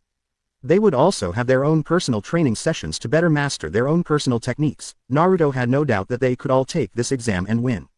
He had faith that Hinata, Sakura and Tenten would all be Chunin by the end of the finals this time, though he did hope Hinata killed Hatsu. That guy pissed him off and she looked like she wanted to introduce his to the sharp end of her ice lance jutsu. As for him, he'd train some to keep his skills sharp and continue forging and constructing weapons for his ladies and allies. He also had a new chunk of land to work with, as the Uchiha lands were given to him and Sakura as compensation for their teammates' attempted murder of them. His compound was on one side of the Uchiha land and the Hyuga compound was on the other. After talking to Hinata, Hanabi, Neji and Hiyashi a bit, they decided that it would become an alliance ground between their clans, as Naruto had to revive both Namikaze and Uzumaki clans under one name now, and the Hyuga branch families could use more space. Other clans that would be welcome within these allied grounds would be the Mamachi, Aburame, Hatake, Yamanaka, Haruno, Sarutobi, Inazuka, Nara, Akamichi and Senju clans. It was all a precursor to Naruto's future plans for Konoha. A Konoha that had clans totally allied to each other, with full trust and seen as equals no matter skill levels or powers. Once he took the mantle of Hokage, he'd then take the current village council and dismantle it. 2 councils would then be created. A civilian council that would only be allowed to handle civilian affairs such as the merchant guilds. They would have no power above that and still answer to the Hokage. The ninja council will contain the clan leaders from each clan, large or small, along with the Hokage. Each would be given a special seal that Naruto was creating and swear an oath of loyalty.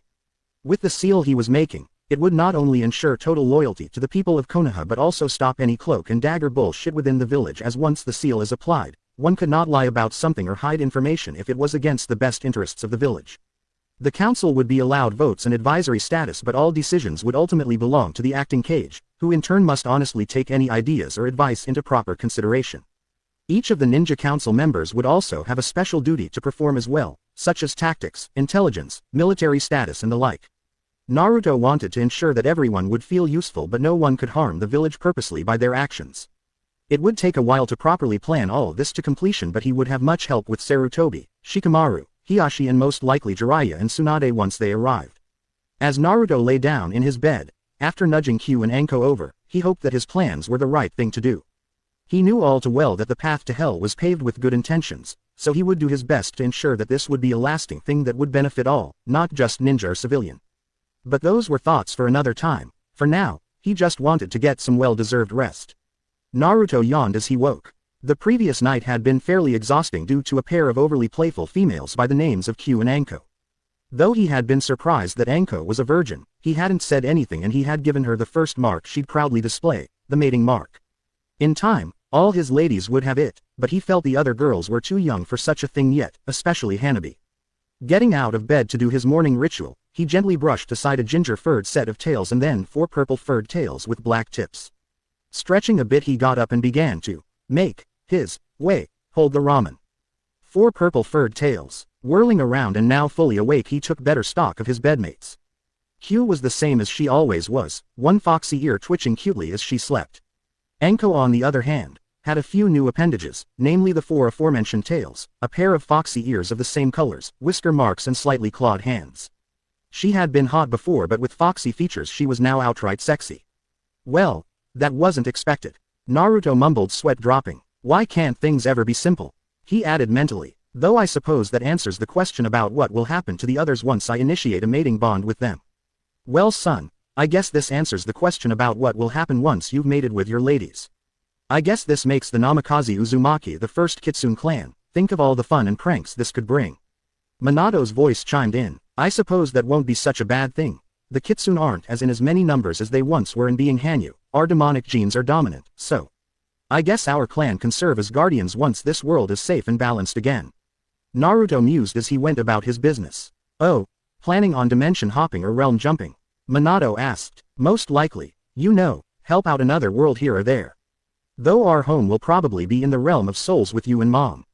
That's all far into the future though, I still have problems to deal with in the present. Naruto answered. Yes, Madara, Akatsuki and Gadomaru, though the later shouldn't prove much of a problem, more like a mild annoyance. Minato stated. Naruto merely nodded with his father's statement.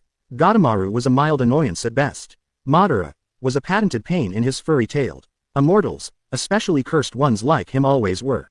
The problem with the ancient Uchiha was that he was not only immortal due to his cursed eyes but the bastard was like trying to fight a freaking ghost. In the previous timeline it had taken Naruto in full War Fox mode almost 2 days non-stop combat to wear the bastard down enough and trick him into a trap that sealed him in place long enough for Naruto to rake his claws across those damnable eyes of his, destroying them with an overload of yokai. Killing Madara after his trump card was gone was simple. Still, the fight wouldn't have been quite so troublesome if Madara's intangibility didn't negate Naruto's Hiraishin and Rasengan. After all, no matter how fast you are, you can't hit what you can't touch. One thing that grated on Naruto's thoughts though, was since the Uchiha all had the blood of a mimic demon flowing through them, he had to wonder, just where did Madara learn the ability to become intangible? It wasn't a common ability, even in demons or devils. Phantoms, specters and geists could do such things but they weren't demons, rather they were in the monster class as supernatural, like zombies, ghouls and other undead or unnatural beings. As far as Naruto knew, the eternal Magankyo Sharingan could not copy from beings of the monster species. Which brought him back to the mimic heritage of Madara. Mimic demons could copy such abilities but for a half-breed like Madara to learn such a high level and supposedly pure-blooded level power of a mimic demon, well, it just didn't add up. Still, Madara wasn't invincible, just difficult to kill by normal means. Thankfully Naruto wasn't what even other demons could call normal. After all, being a Reaper allows one to touch that which cannot be touched by mortal means. At any rate, the other Akatsuki members would prove to be some fun but of little consequence, even that Janshin fanatic, Hidan, would fall easily enough. Letting out a sigh, Naruto shook all his thoughts of Biju and Akatsuki from his mind for the time being. He had no missions for a while so now would be an excellent time to relax a bit, especially with Sasuke, Kabuto and Orochimaru out of the way. So, with a slight smile on his face, he went into the kitchen and began cooking some breakfast for himself and his ladies, and Zabuza with a little hope the man left some for him. The Namikaze compound was quite the lively place, even while Naruto was out training or running errands. Enko's new look was very well received by the other ladies of the house. Zabuza had pouted silently to himself as another male getting that much loving from various ladies didn't seem fair to him. Then again, he was more for civilian women himself as Kunoichi could be troublesome at times. An odd bout of sneezing fits could be heard amongst the male members of the Nara clan within their district before each was bonked over the head by mothers, wives and or sisters for being unsanitary. With 3 weeks left before the Chunin finals, the members of the Namikaze home had plenty of time to train and go about their business. News of Orochimaru's death didn't take long to circulate either, nor did the news of the Casecage's assassination. Apparently Orochimaru had killed him and had once of his own men acting as the Wind Shadow while he went about his plans in Konoha. The false Casecage was discovered when the corpse of the real one was found in a sand dune after a sandstorm. The imposter was killed and the invasion alliance was terminated with Odo. So far, no news from Odogakure had been heard, save for some of those who were in Odo, likely not of their own free will, had fled from Rice Country.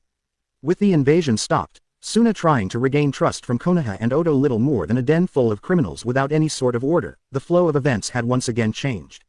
Sarutobi informed Naruto that 3rd Raikage Gadomaru Kuroto would be attending the finals tournament to see his adopted son in action. Naruto suspected the man would try an invasion of his own since Konoha would be more relaxed seeing as the previous one had been foiled, who would suspect it? Jiraiya had sent word via messenger told about the Raikage setting up a small invasion force of Cloud Anbu. Their likely target was the Hyuga compound and Naruto himself for his Omnigan. Hence the reason the old pervert hadn't returned yet, he was busy with his spy network. Tsunade and Shizune were scheduled to show up a day before the exams as they had been in far-off Wheat Country, which was across the ocean. She was making a haste in returning since Naruto asked Shinigami to speak with her as the Senju clan was known for their abilities to commune with higher-level beings like deities and Biju.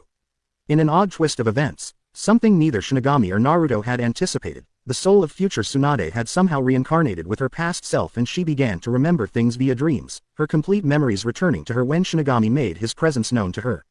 In a small conference with Kami and Shinigami via Dreamscape, it was discovered that this happened due to Naruto coming back in time with the first Hokage's necklace. The green crystal not only suppressed evil coming from demons but also acted as a sort of soul link with loved ones of the Senju line. This caused Tsunade's soul from the future to come back with Naruto and slowly begin awakening and creating a sort of bond between the Hanyu and Slug Sanin. Though the depth and level of this bond was unknown for now, though Kami said it could go one of two ways, create a deep parental bond or a lover's bond between him and Tsunade. That tidbit of information had struck Naruto stupid and caused Shinigami to chuckle madly. Aren't paradoxes fun? Also during this time, Naruto had various shadow clones and a couple of blood clones working diligently in his forge and workshop. Having obtained the adamant ore from Q's old den, he was able to fix Kakashi's chakra fang making it stronger than ever before. He also added seals to it that would allow Kakashi to channel his two affinities into the blade along with his normal chakra. Zabuza's sword, Kubikiri Haucho, also got a few upgrades to it making it much more sturdy. Haku's Bolo whip, Shiva, was also finished and she took a great liking to it, even if she did get a bit overzealous at times. One of her new attacks was named Call Me Queen. It made Naruto shiver. Hana Inuzuka had also been coming over to the compound to spend time with Naruto, introducing him to her partners the Heimaru triplets. Of course, Kasuki also came along as well, as she had an attachment to Naruto ever since he healed her several months back. Most would wonder how the hell Naruto could handle so many women. Shadow clones were useful to ensure he spent equal time with them, but blood clones filled in what shadow clones couldn't do, like strenuous training and making sure no one felt left out. Since both clones transferred their memories back to Naruto and the girls weren't overly demanding, a nice calm routine was eventually formed. All in all, the past few weeks had been busy and productive for the young Hanyu and his family. Naruto had just finished up his exercises in the Namikaze training grounds as Yugito-ni walked in a bit nervously. The blonde woman blushed slightly as Naruto's training GI top was hanging off behind him, leaving him shirtless. "I take it you have come for the help I offered?" Naruto asked calmly. Yugito nodded. "Yes, I spoke to Nibi about your offer in depth and at length. We need help. Kumogakure has become an unpleasant place to live with both myself and my childhood friends Kurabi and Haruhiko Saozan are no longer welcome there. Due to Nibi and Kurabi due to the Hachibi. Kurabi's older brother, Haruhiko, should have been the Raikage but Kuroto Tem has kept a stranglehold on Kumo through an artifact called the Orb of Reigami.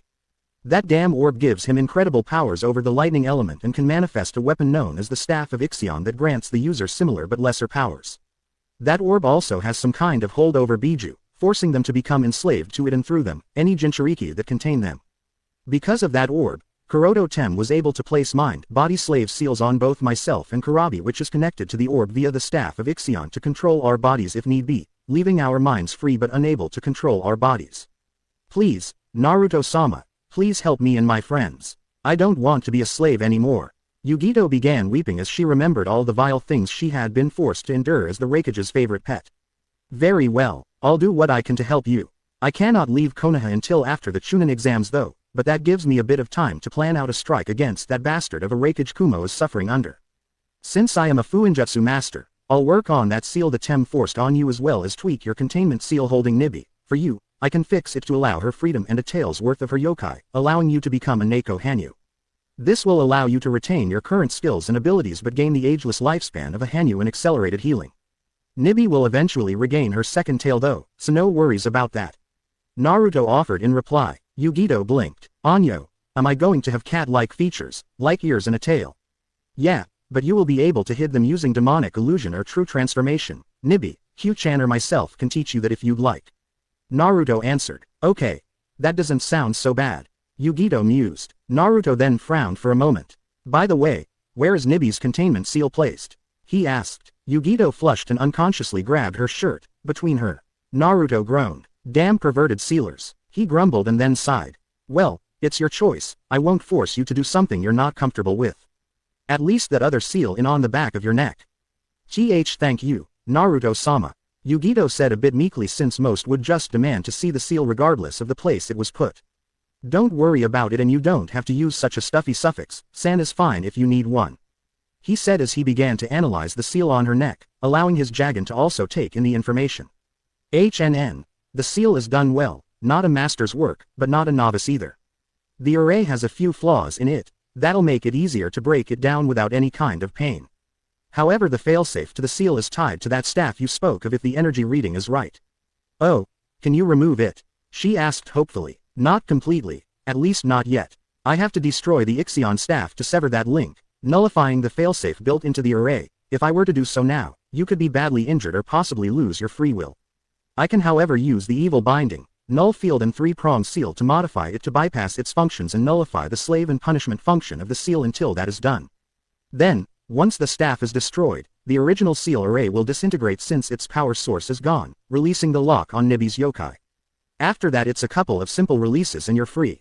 Naruto answered. Do it, please. Yugito said. Very well. This will take a bit and it might hurt some, so be prepared for some discomfort.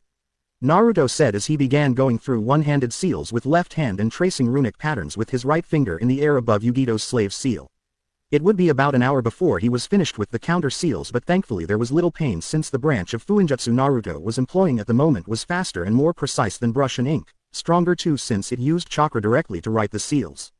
Yugito was just grateful to have some help, as was Nibi, who was purring happily as portions of the slave seal restraining her were destroyed, countered or released. Nibi would see to it her new lord was properly rewarded once all the seals were fixed and she and the kitten could coexist without her being imprisoned in a seal. It was the night before the Chunin exam finals and Naruto stood alone at the top of the Hokage monument. He had to let out a slight sigh as he contemplated all the changes that had taken place since he came back in time. Most were good changes, though the future was now pretty much a void. He was sure some things would still take place, but no longer could he count on his knowledge of the timeline to give him a complete edge. This didn't bother him, not as much as it had the past few times he had contemplated it. The village was slowly becoming a better place, with various points of corruption having been eliminated by Naruto early on. The village as a whole was more stable. The civilians no longer seemed to fear him and the vast majority looked upon him with respect, which he had earned through his deeds so far. A new treaty alliance was being set up between Sunagakur and Konohagakure with Baki acting as the mediator as he was nominated the 5th Kazekage and would be training Gaara to take up the mantle as 6th Kazekage once he was of age. Part of the alliance was a political marriage, between himself and Temari. He had talked to her and her brothers at length about it to ensure she wasn't being pressed into something that she didn't want to be in. Temari wanted to give it a shot though, so he allowed it after speaking to his ladies. Kumogakure might be a problem, but all things considered, they wouldn't be much more than a slight annoyance. Naruto was surprised that the 3rd Raikage was going to be foolish enough to come and watch the finals, hoping that no one would catch his Anbu sneaking into the Hyuga compound, likely in hopes of gaining Hanabi and or a male child for breeding stock. Naruto had a suitably nasty surprise laying in wait for them, a hidden Kitsune strike force along with several able-bodied Hyuga fighters as their leaders. The Kumo Anbu would never make it out of the compound alive, and the same went for Gadomaru Kuroto and his vile little shit stain of a son. After that, then a little field trip to Kumo with a team under his and Kakashi's command, along with Yugito, would eliminate the rest of Kuroto's followers and liberate Kumogakure, in the process, making another alliance, if such a thing was needed. Training for the girls, all of them were doing really well. The ladies attending the Chunin finals were all prepared and ready while the others honed and fine-tuned their already impressive skills. Hanabi was the only one currently not on Chunin level or higher, though she was a solid high genin level and Naruto found that she had lightning affinity. So Naruto was teaching her lightning manipulation and Hinata was teaching her how to fuse her affinity into her Juken style. Hiyashi was quite proud of his daughters. The Hyuga clan as a whole was in much better shape. Naruto's new bloodline protection seal was placed on all members. The once dreaded caged bird seal had been done away with, along with a couple of more unruly members of the elder Hyuga council.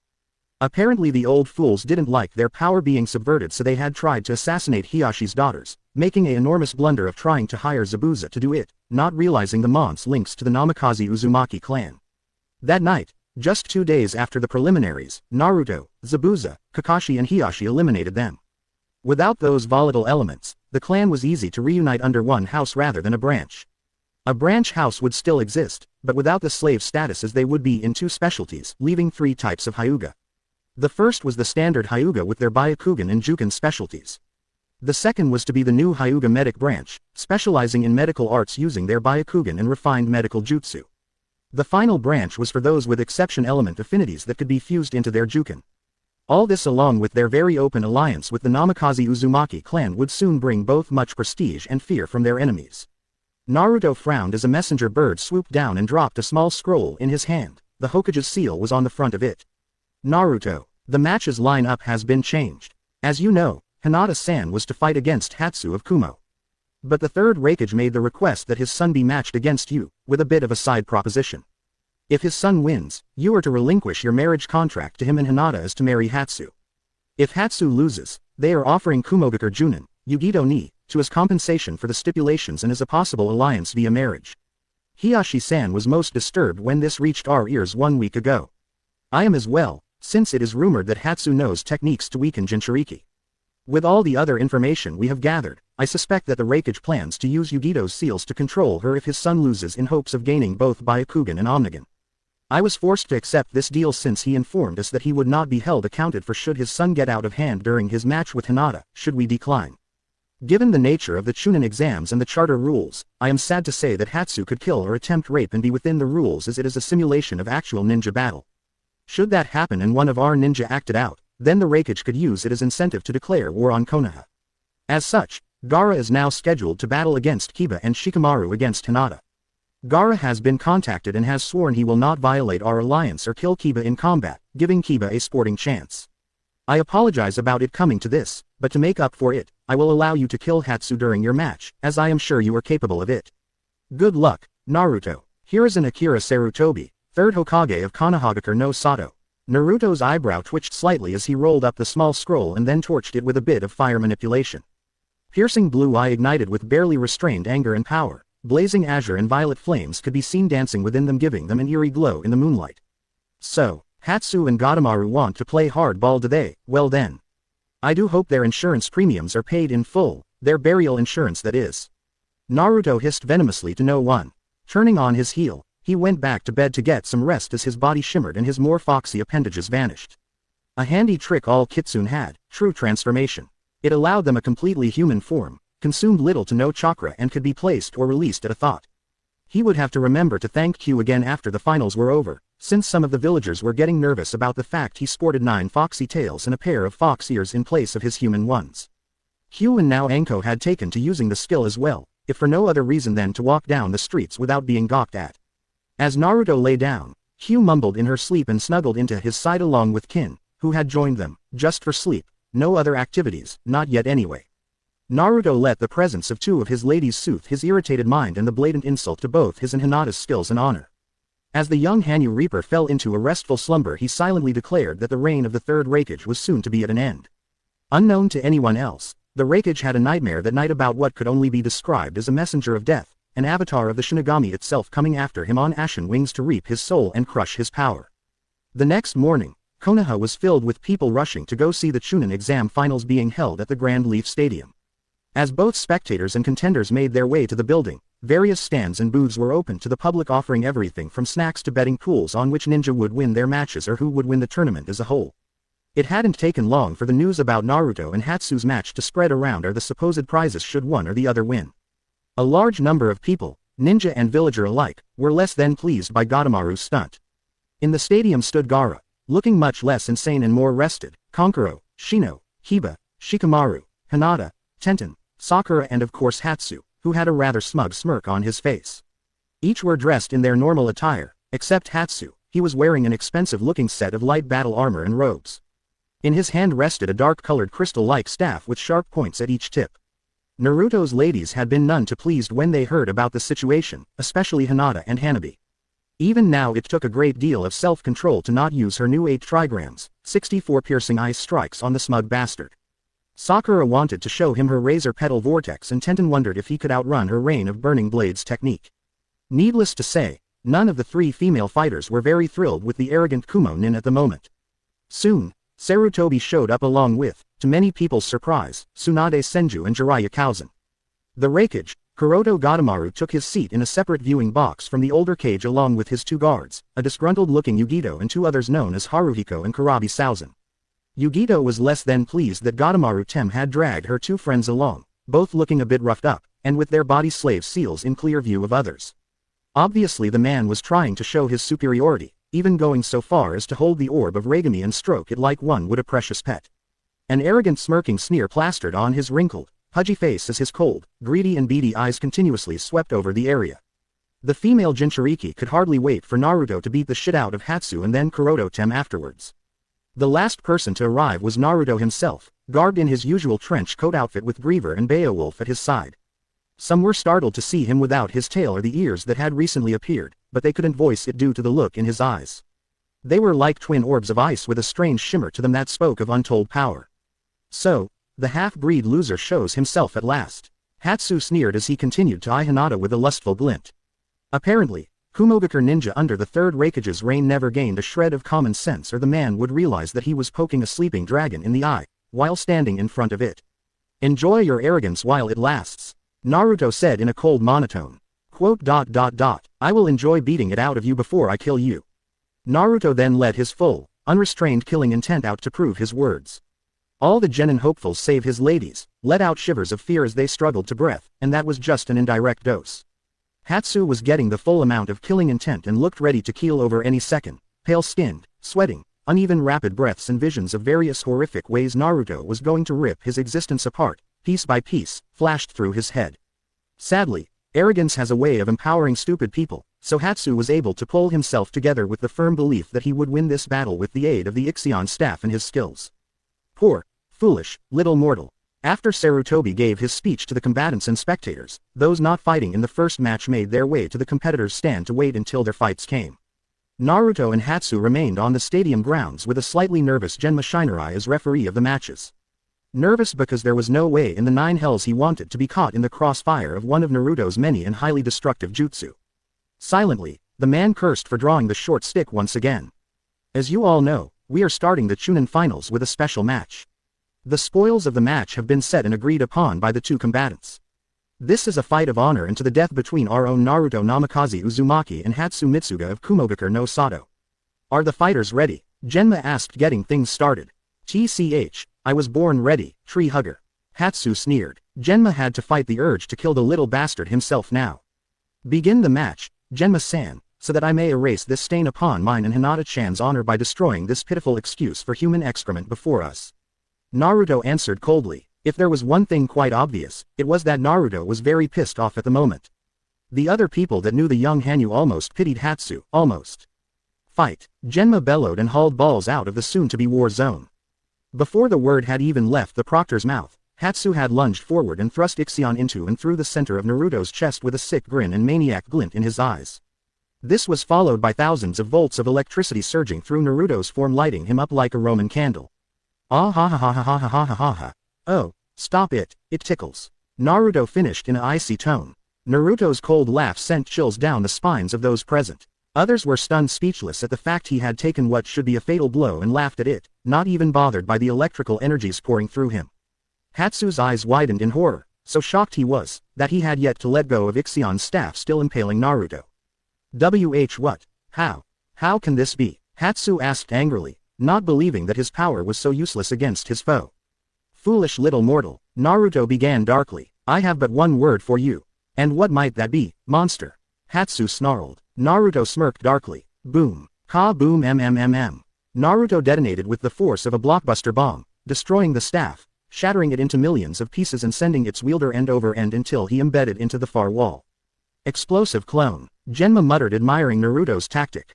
Unfortunately for Hatsu, no one would know if he had survived the blast, as the real Naruto appeared next to him, Rasengan in hand, and proceeded to drill it into Hatsu's skull, making it explode into a fine red mist before the remains of his corpse crumpled out of the wall and onto the ground.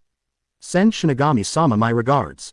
Naruto muttered and began walking back towards the fighters' stands. Winner. Naruto Namikaze Uzumaki. Genma stuttered out due to the quick and rather brutal means Naruto had used to win his fight. Must remember to never, ever, piss him off, cause I won't make it out of the village alive. Genma thought and thanked Kami that the young Hanyu was a loyal leaf nin. Idly, Genma noticed that the other spectators weren't doing much better than him. Many of the civilians had paled to a sickly milk color. The other genin, while some didn't seem fazed, some were a tad green and some were a bit scared. The Chunin and Junin spectators looked to be a bit surprised at how quickly the match was finished, except Anko, Kakashi, Kurenai, Ibiki and a grinning Zabuza. Naruto, before he went to join the others, made one last stop. In a flash of black fire and chains he appeared in front of Gadomaru in full Reaper form, scaring the holy hell out of him, his guards and several others who had yet to witness it. Kuroto Gadomaru, your soul is tainted by greed and arrogance, your hands stained with the blood and tears of the innocent. Naruto growled as chains shot from his shoulders, impaling the guards' heads before wrapping around the short pudgy cage. His jagan opened and looked balefully at the now horrified man as Naruto grabbed the orb he coveted so and crushed it with his hands. Look into my jagan eye, feel the pain of those who suffered from your actions. Jagan and Omnigan met frightened beady black eyes, and not a second later, Gadomaru's tortuous screams and cries for mercy filled the air as his soul was tortured 100-fold by the souls of his own victims and the weight of his evil deeds. As the mon's cries tapered off, Naruto dropped the soulless husk to the ground, the mon's eyes now resembling burnt-out coals, his face frozen in a silent scream of inhuman terror.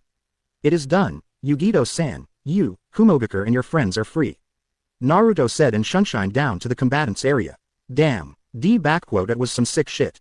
Kurabi grinned at seeing his and his brother's tormentor dead. Even better was the fact that without that accursed orb, the seals placed on them no longer had anything to power them and began fading from existence.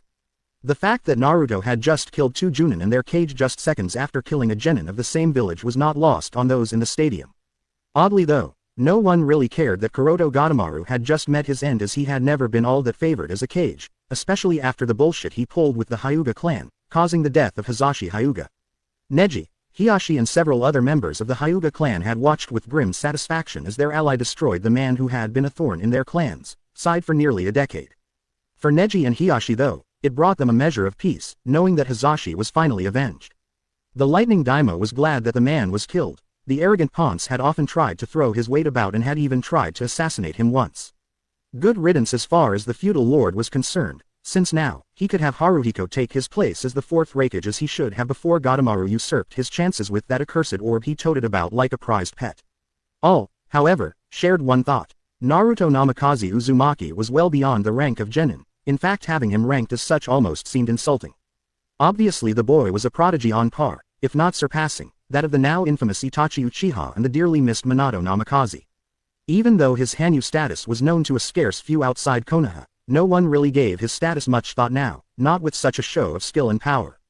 The Fire Daimyo, of course, knew Naruto's status and lineage, as Hiruzen had taken the time to inform him several months back. The man felt that Naruto should be ranked Junin, special Junin at least, for his skill alone. The Chunin proctors and Hokage felt the same. Those watching the matches soon settled down as Shikamaru Nara and Hinata Hyuga were called down to the arena to begin their match. Gadomaru's Anbu team that had been sent to kidnap some Hyuga from their compound had met up with a nasty surprise in the form of a small army of multiple-tailed kitsune summons. The few that hadn't been killed by Naruto and Q summons were swiftly dealt with by various members of the clan, now sans the cage bird seal and no longer under the rule of the now-deceased Hyuga Elder Council. As the last Cloud Nin fell dead, Hinata had finished her match against the Nara heir by sealing off several Tenketsu points and freezing his feet to the ground before he could use his shadow imitation jutsu. Naruto and his fellow competitors had sweat dropped as they watched the ease Hinata had taking out the lazy Nara. The boy had honestly not put up much of a fight, and it was obvious that Hinata wasn't even really trying. If the slightly disappointed look on her face was anything to go by, she had wanted to prove her skills, perhaps in a later match. Naruto wasn't overly surprised though. He knew that Shikamaru would take the lazy way out since he didn't really want to become a chunin yet, something he had complained about a lot in the previous timeline. Naruto just gave a shrug and sigh as Shikamaru was taken to the medics to check for possible injuries. Hinata had shown enough skill to gain chunin rank in the fight since she had shown a good amount of forethought and tactics by freezing the lazy boy's feet in place first and then using Shunshin to get behind him and seal several tenketsu while Shikamaru stared dumbly at his frozen feet before giving up. She would have been able to show more of her skill had she been able to fight Hatsu. Still, Naruto supposed saving her the trouble of killing the Tem was worth it in the long run. Naruto lazily watched Kankuro and Shino battle it out while Hinata, Tenten and Sakura snuggled up to him. The fight was drawn out but honestly not all that exciting. It basically consisted of a lot of strategic moves via the use of Crow, Kankuro's puppet and Shino's Kikai bugs. There were a few close calls for Shino, until his Kikai had drained enough chakra from Kankuro that his chakra strings could no longer control Crow properly. Shino was declared the winner. Despite his former reputation, the match between Gaara and Kiba was fairly tame, though Gaara was obviously more skilled in taijutsu than Kiba was and had a fair amount of earth, wind and sand jutsu under his belt. So after several failed attempts from Kiba, Gaara knocked Kiba out using a variation of his sand coffin to put the struggling Kiba into a sort of sleeper hold, thus winning his match in just about 15 minutes. The next match, however, was to prove to be interesting. Sakura and Tenten had been called down to the arena to begin their match. Tenten and Sakura took their places with Genma standing in the middle. Tenten had Ifrit strapped to her back and Sakura was the same with her chakra bow. Chunin Finals, Match 5, Sakura Haruno vs. Tenten Kazuyama. Fight, Genma said and jumped away. Tenten started off by shooting a barrage of kunai at Sakura. Thinking fast, Sakura made the ram seal with her hands and channeled her chakra. The result was a flurry of red, white and pink-colored cherry blossom petals flowing out of the special seal pouch on the back of her battle dress. Ninja Arts, Razor Petal Swarm. Sakura called out. Kunai met chakra-enhanced petals. The kunai lost as thousands of razor-sharp petals sliced them up into a fine metal powder. Tenten grinned and flipped through several seals. Earth Release, Mud Flow Rampart. A flood of mud shot out and raced towards Sakura, who dissolved into water just before the mud could smash into her. Sakura shot up from the ground behind Tenten and delivered a powerful kick to her fellow kunoichi's back, only for Tenten to also dissolve, this time into a pile of mud. Sakura brought her special petals back to protect her just in time to block another of Tenten's new moves, Ninja Arts, Sanban Rain. The Pinkett quickly sent her petals back into their special storage pouch and used a seal-less replacement to escape the barrage of fireballs sent by Tenten from a nearby tree.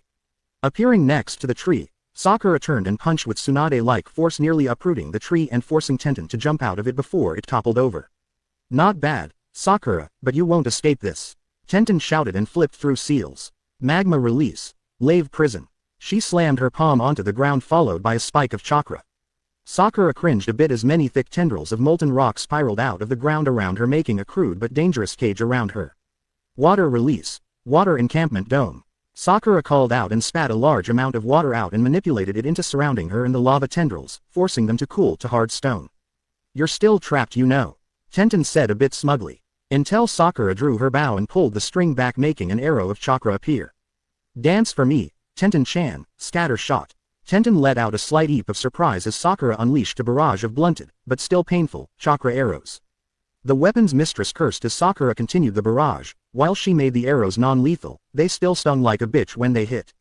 However, Tenten wasn't a crack shot for nothing, and the stone cage that Sakura was trapped in had many openings for her to use, as long as she could keep dodging those damn arrows, that is. Sakura was intentionally keeping Tenten busy in hopes she could split her focus enough to keep firing scatter shots and unleash her petals again to free her from her temporary prison. It could be done, but it was incredibly difficult to do so and put a strain on one's chakra pools, as it required medic level control and focus to split active chakra while in use. Unfortunately, trying to gain such control took too long and allowed Tenten to find a pattern in her shots, allowing the brunette to use her own chakra molding skills to create a blunted kunai out of chakra. Noticing this, Sakura reacted with a more targeted shot, just as Tenten made her own shot. The end result was both kunoichi being knocked out cold by blunted chakra attacks to the foreheads. Sakura was forced out of the prison from the force of the hit and Tenten was sent tumbling across the arena. Neither moved after that, but it was obvious both were still alive, though they did have a set of impressive bumps on their brows. Neither fighter is able to continue, this match ends in a draw.